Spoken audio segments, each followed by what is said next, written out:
Okay, just listen, please. I know the last movie left a bad taste in people's mouths, but I need you to hear me out on this. Kevin Feige, this video is for you. Please just take this into consideration. Thor is the last remaining member of the MCU's original Big Three. Tony Stark is worm food, Steve Rogers is either on the moon or in a retirement home, and this is all while Thor is actually thriving for once. He's had one of the most interesting journeys for any comic book movie character to say the least, but regardless of how many ups and downs there have been, Thor has always been reliable. He's a character that audiences actually care about and keep coming back for, no matter the quality of the film. I get Love and Thunder was a polarizing film, but my hot take is that it isn't all bad. The movie may be aggressively mid overall, but it's still watchable with some great aspects hidden in there. When the comedy works, it really works. This joke here still makes me laugh every time I think about it. Many children, and then we shall feast. Hold on, the children.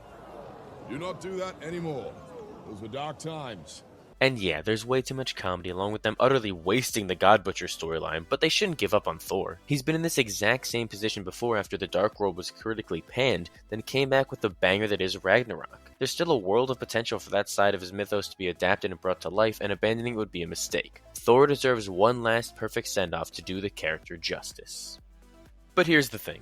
You're gonna have to reinvent the character again if you want to do things right. They tried serious and dramatic Thor for 2 movies and that didn't connect with audiences. It also helps that they got rid of those really cursed blonde eyebrows. Like, what were they thinking? This is horrifying to look at. So when it came time for Ragnarok, he underwent a complete tonal overhaul that breathed new life into the franchise. It's easier said than done, but just do that again. Also, it goes without saying, but Taika Waititi should not return as director. Despite him doing an outstanding job with Ragnarok and making some of my all-time favorite comedies with the likes of Hunt for the Wilder People, What We Do in the Shadows, and Jojo Rabbit, if you can even really consider that a comedy, it seems like he's fallen off hard since then, which is a huge shame. Whatever is going on with his films, I hope this pattern doesn't continue because he's always had a fun and distinct style, and I hope to see that return one day. But for now, it's time to find someone new and embrace a different tone. Instead of Thor 5 being another over-the-top comedy, there are 2 different directions you can go with it. The first is a more earnest and noble version of the God of Thunder, because surprisingly enough, we haven't really had that version of him adapted yet. We've had the Shakespearean tragedy with more Dutch angles than a trigonometry class in the Netherlands and the over-the-top comedy, but never seen Thor as a man with actual godly abilities just trying to do right by the people he protects. The closest things have come to that was in Endgame, but that got overshadowed a bit by the jokes made at his expense. With Thor finally being in a better place mentally and seemingly finding his place in the universe, now is the time to do it. Thor is an intrinsically silly character, so embrace that, but don't overdo it. He's constantly getting himself into weird cosmic scenarios, but he's not a joke. Things should be played off with 100% sincerity because that's what these comic stories are at their core. Just pure, wholesome fun, and that's what Thor has always represented to me, just with the royal Asgardian filter thrown over the top. Ragnarok came the closest to achieving that tone with how it adapted the energy and imagination of the comics, so just do that again with more earnest tone. Especially with Thor having a daughter now, that could be a huge reason for it. Have Thor mellow into a more heartfelt character as he raises her and makes it his goal to treat her better than his father did to him. I think you could get something really special by presenting Thor in this light. But hey, if that's too bright for you, there's another way to do things. The most common thing I've seen about Thor 5, whether that be from fans or apparently even the studio, is that things should be darker. And honestly, I'm here for it. You know, it would be pretty wild that this movie is darker than a film about a deity serial killer and actual cancer, but hey, that's the move at this point. Hemsworth himself has even said he wants the tone to be completely different than Love and Thunder, and what's more different than a sharp 90-degree turn towards a much darker story? Historically in the MCU, Thor's been at his best when he's at his worst mentally, so why not ruin him a little further? What more could we possibly lose tormenting this man again? With a larger-than-life character like Thor, he's at his most relatable when he's suffering, unfortunately enough for him. This darker tone could be exactly what he needs right now, and if they go all out with it, it's something brand new for the character. I'd be really interested to see a more mature story for Thor as he has to navigate these dark themes and stay strong throughout. If they wanted to, they could also continue the idea of him being a better father than Odin in this movie as well. Instead of it being looked at as a more hopeful thing, Thor could be afraid of failing her like his father did to him. It's that easy. There is one choice I've seen a lot of people campaigning for that I don't think they should do though. Fair warning, I may piss a few people off, but I think you need to hear the truth. To put it simply, Marvel's Thor is not Norse Thor. I've seen a lot of people asking Marvel to make Thor 5 more about Norse gods or the tone similar to the God of War games, but I cannot stress enough how bad of an idea that would be. On the surface though, I totally get it. They share a name, hammer, and a family tree, but for the most part, that's where the similarities end. Marvel took the royalty-free character of Thor and made him into their own thing. They used the Norse set dressing as a base, but their version is way more cosmic than anything the Norse version has ever even resembled. If you want to see Thor more like his Norse counterpart, then please go play God of War Ragnarok. It's a masterpiece and has exactly what you're looking for. But Marvel's Thor has never been that, and he shouldn't be that. There's way too much interesting history surrounding the character in the comics to adapt and just to make him a clone of someone else. At his core, Thor is not a brooding drunk. He's a benevolent hero navigating Jack Kirby's vibrant cosmic chaos.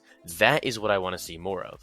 But you're probably now wondering, how do we get there? What is my grand plan to once again save the Thor franchise and prop it back to the heights it once reached? And I would tell you, you need to be patient. I was literally just getting to that. Please, just hold on. Once again, I think there are two very different ways to do an interesting story that builds on what Love and Thunder set up, while also going in a bold new direction. The first is a more straightforward approach where you just follow through with the original plans. Hercules as the villain of the film, where he looks to kill Thor and show the people of Midgard that gods are meant to be feared and worshipped. Me personally, I love the idea of exploring how superheroes get more praise than actual gods in the MCU universe. It's a unique angle that actually dives into how their culture works and is a natural conflict to get these two beasts battling. That way you can continue the arc set up while still exploring this weird and absurd world of gods in the MCU. The execution was a little bit messy, but I do really like the idea of Omnipotent City because of how cosmic and insane it is. You give me a full-on war between those gods and the Asgardians and we will be in for a treat. Is it a simple premise? Yeah, but when establishing a fresh start like this, it's best to start simple. If that isn't your cup of Asgardian ale though, I have something else you will like even more. That is a promise, and if you don't like it more, I will personally come to your house and apologize. The other idea I have cooking up, and the one I'm personally leaning towards, is to adapt probably the biggest Thor and Hercules story to date,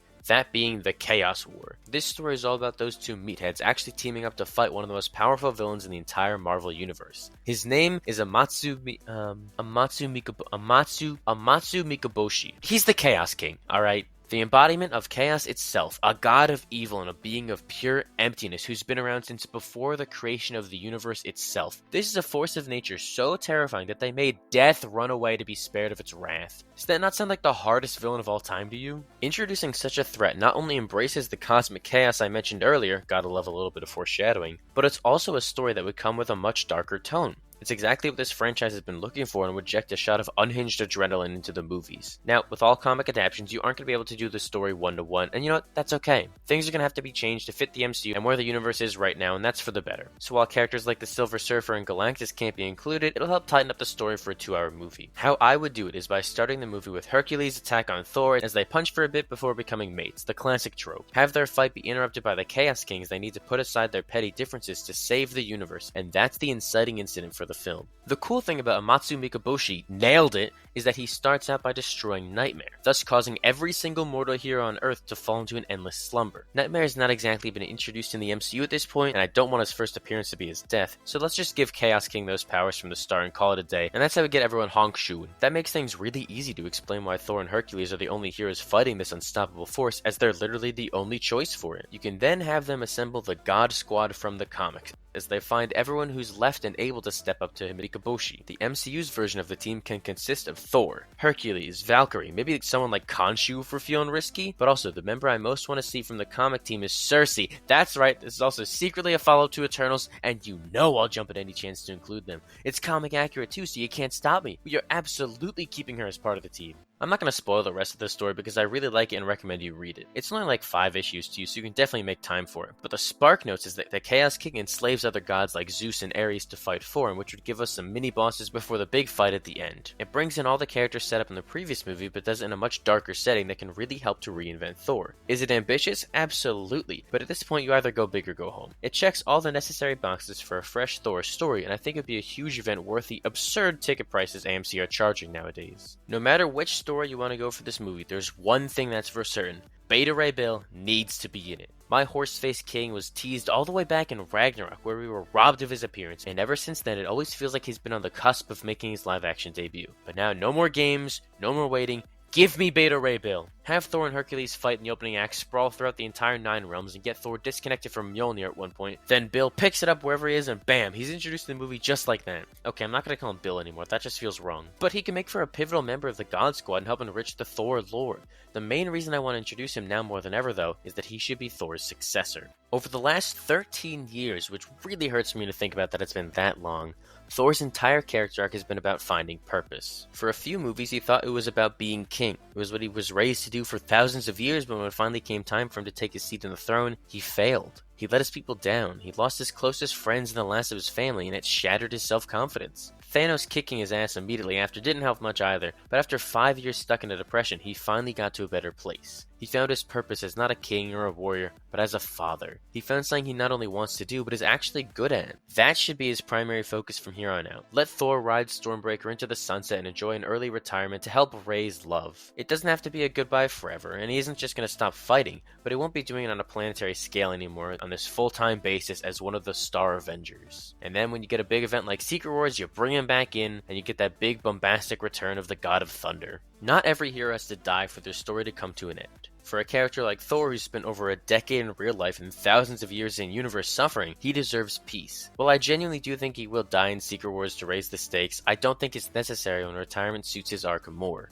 Plus, he can rest easy knowing that Beta is out there as the new God of Thunder, picking up where he left off. Yeah, I know, I'm sorry. Beta feels cursed too. I'm gonna stop trying this. I'm just gonna go by his full name. Beta Ray Bill is the next best thing when it comes to Thor and is a badass horseman. The bigger question should be, why wouldn't you want to see more of that? It allows this heavily developed corner of the MCU continue with a fresh coat of paint for this next generation to come. Thor is a founding father of the MCU. The universe would not be nearly as popular as it is today without him, and yeah, he stumbled a lot along the way with two of the worst movies in the entire franchise. But a wise bald man once told me that just because someone stumbles and loses their path, it doesn't mean they're lost forever. Chris Hemsworth is still as eager as ever to play this character as one of the most unsung heroes of the comic movie genre. He deserves a film that does Thor justice and shows how much he has to offer as both a character and an actor. He shouldn't be out here playing one of the most iconic heroes of all time and feel replaceable. Even if it has to be the last one, Thor should go out with a bang, not a whimper. Try to capture lightning in a bottle with a character once again to reignite that spark, and get the Thor movies to the standard of quality they should have been at from the beginning. Give Thor the perfect send-off he deserves and shock us with how good his story can be. Oh, don't roll your eyes. Do you know how much restraint it took me to leave all those lightning puns until the end of the video?